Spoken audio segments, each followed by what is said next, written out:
Assalamualaikum warahmatullahi wabarakatuh. Hai sahabat semuanya, kita berjumpa lagi, semoga kalian semua sehat selalu. Kami ucapkan terima kasih kepada sahabat yang sudah like, komen dan subscribe ke channel kami. Kami doakan semoga kalian mendapatkan rizki yang barokah dan diberikan kemudahan oleh Tuhan Yang Maha Esa dalam menjalani kehidupan sehari-hari. Di video kali ini kami akan mengajak kalian untuk menyelami sebuah kisah yang sangat menarik. Sebelum kita bercerita, jangan lupa tulis di kolom komentar dari mana asal kalian. Kami sangat senang bisa mengenal sahabat dari seluruh penjuru dunia.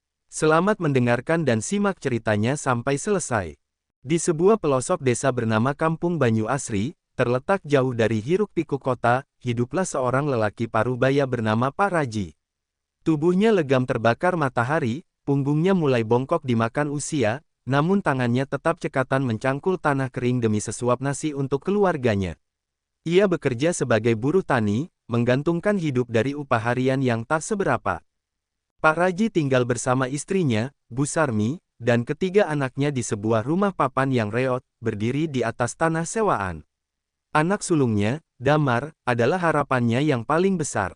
Sejak kecil, Damar dikenal cerdas dan rajin belajar. Nilai-nilainya selalu di atas rata-rata, dan ia kerap mewakili sekolahnya dalam lomba-lomba akademik. Namun, bagi Damar, impiannya sederhana, ia ingin kuliah dan menjadi orang yang bisa membanggakan ayah dan ibunya. Mimpi itu bukan hal mudah di kampung mereka. Biaya kuliah terasa seperti langit yang terlalu tinggi untuk digapai.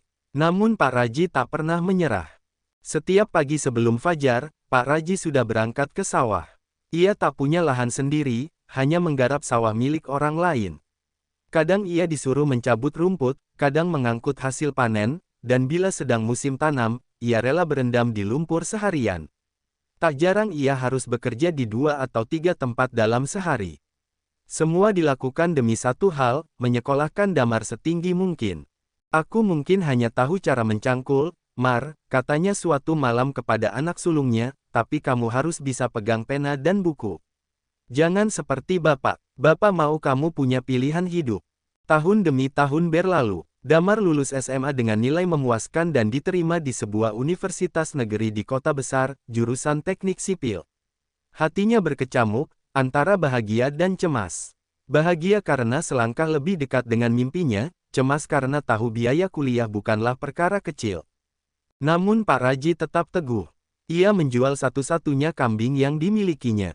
Ia meminjam ke koperasi desa dengan jaminan sertifikat tanah warisan satu-satunya dari orang tuanya.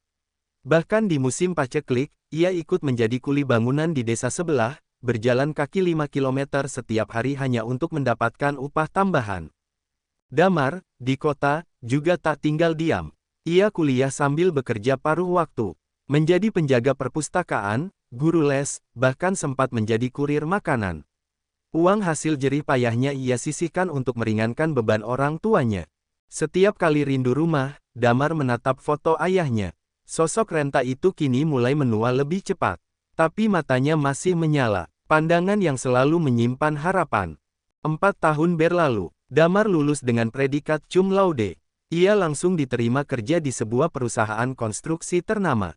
Gajinya pertama kali ia gunakan untuk pulang ke kampung, membawakan setumpuk sembako, pakaian baru untuk ibu, dan sebuah kejutan untuk ayahnya, sebuah sepeda motor bekas.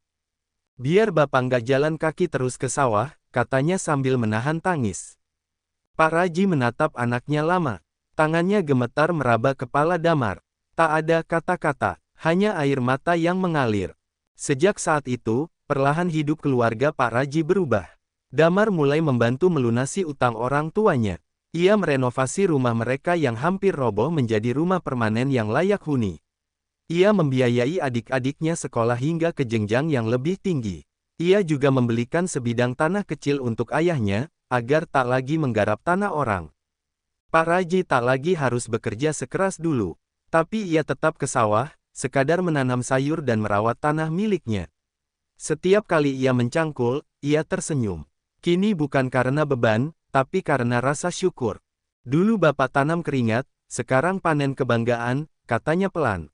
Damar, kini seorang insinyur muda yang dihormati, tak pernah melupakan akar hidupnya. Ia sering diundang menjadi pembicara, dan setiap kali ia berbicara, ia selalu mengutip satu kalimat. Jika hari ini aku berdiri di sini, itu karena ada seorang lelaki tua yang rela berjalan dalam lumpur agar aku bisa berjalan di atas jalan yang kering. Dan itulah kisah Pak Raji. Seorang bapak dari pelosok desa yang tak punya apa-apa, kecuali cinta dan tekad baja, yang ternyata cukup untuk mengubah nasib satu generasi. Beberapa tahun setelah Damar sukses bekerja dan mengangkat derajat keluarganya, nama Damar mulai dikenal luas, bukan hanya di perusahaan tempat ia bekerja, tapi juga di kampung halamannya. Ia dikenal sebagai pemuda desa yang berhasil, tapi tak lupa dari mana ia berasal. Damar sering kembali ke kampung Banyu Asri, bukan hanya untuk menjenguk orang tuanya, tapi juga untuk berbagi ilmu dan semangat kepada para pemuda di sana. Suatu hari, Damar datang membawa ide besar. Ia duduk bersama kepala desa, tokoh masyarakat, dan beberapa petani muda. "Bapak-bapak, saya ingin membangun pusat pelatihan pertanian modern di kampung ini," katanya dengan semangat. "Saya ingin para petani bisa tahu teknologi baru, pupuk yang lebih efisien, sistem irigasi yang hemat air, bahkan akses pasar digital." Awalnya, banyak yang ragu. Teknologi dan modernisasi terasa seperti istilah asing yang tak cocok dengan ladang dan sawah kampung. Tapi Damar tak menyerah. Ia mendatangkan pelatih, menyumbang modal awal, dan bahkan menyusun program magang bagi anak-anak muda yang putus sekolah agar bisa bekerja di pertanian yang lebih produktif. Pak Raji menyaksikan semua itu dengan mata berbinar. Dulu ia mencangkul sendiri, kini ia melihat anak-anak muda desa memegang tablet di satu tangan, dan cangkul di tangan lain. Mereka mencatat kelembaban tanah, menghitung waktu tanam dengan bantuan aplikasi, dan menjual hasil panen langsung ke pembeli lewat internet. Kampung yang dulu sunyi, kini hidup. Namun, waktu tak bisa dilawan. Usia Pak Raji makin senja. Satu sore, di bawah pohon jambu di halaman rumah barunya, ia duduk bersama Damar. "Dam, Bapak mungkin tak lama lagi," ucapnya pelan. "Jangan bicara begitu, Pak," jawab Damar sambil menggenggam tangan ayahnya. "Bapak senang lihat kamu bisa jadi orang. Dulu Bapak cuma ingin kamu bisa makan 3 kali sehari dan sekolah. Tapi sekarang kamu buat kampung ini berubah, kamu bukan cuma anak Bapak, kamu anak desa ini." Damar menunduk, menahan air mata. "Kalau nanti Bapak nggak ada, teruskan ya, jangan biarkan anak-anak di sini kehilangan harapan. Dulu kamu bisa kuliah karena Bapak kerja mati-matian, sekarang kamu punya banyak tenaga muda di sini. Jadilah Bapak untuk mereka." Hari itu menjadi titik balik bagi Damar. Ia menyadari bahwa misinya belum selesai. Ia mulai menggandeng universitas, LSM, dan pemerintah daerah untuk membawa program pendidikan dan pelatihan ke desa-desa lain. Ia membentuk yayasan yang dinamai sesuai nama ayahnya, Yayasan Raji Asri, tempat anak-anak petani bisa belajar, mendapat beasiswa, dan mencicipi dunia yang lebih luas tanpa harus meninggalkan akarnya. Ketika akhirnya Pak Raji menghembuskan napas terakhir di usia 71 tahun, kampung Banyu Asri berkabung. Di pemakaman, ratusan warga hadir, dari anak-anak hingga petani tua.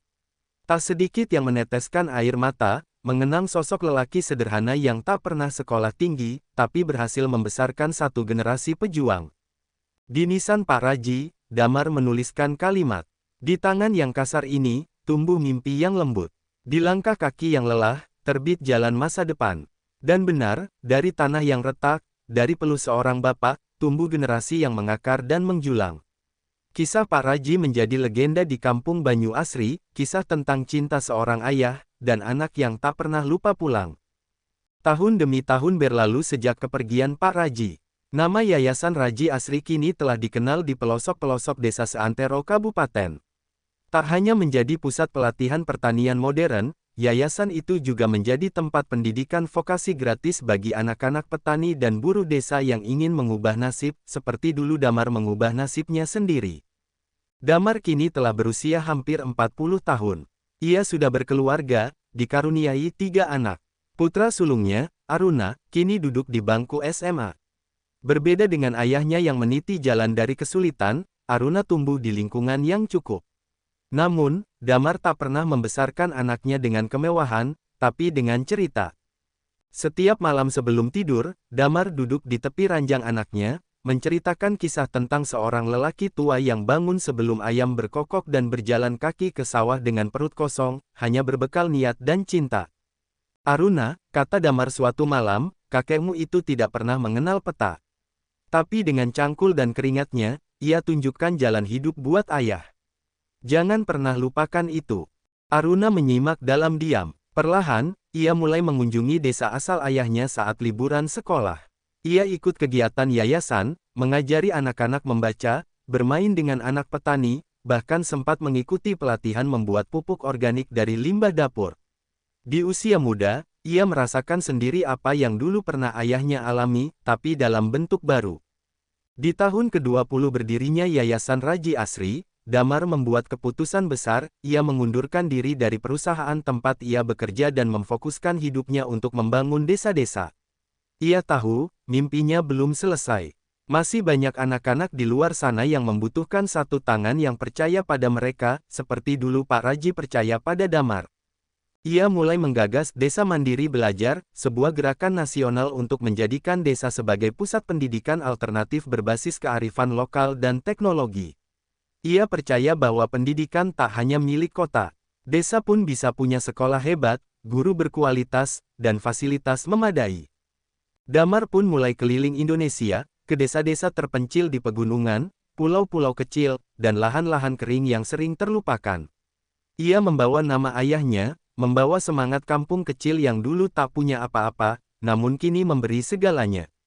Suatu hari, saat pulang ke Banyu Asri, Aruna, yang kini remaja, mengajak Damar duduk di bawah pohon jambu yang dulu menjadi tempat Pak Raji sering merenung.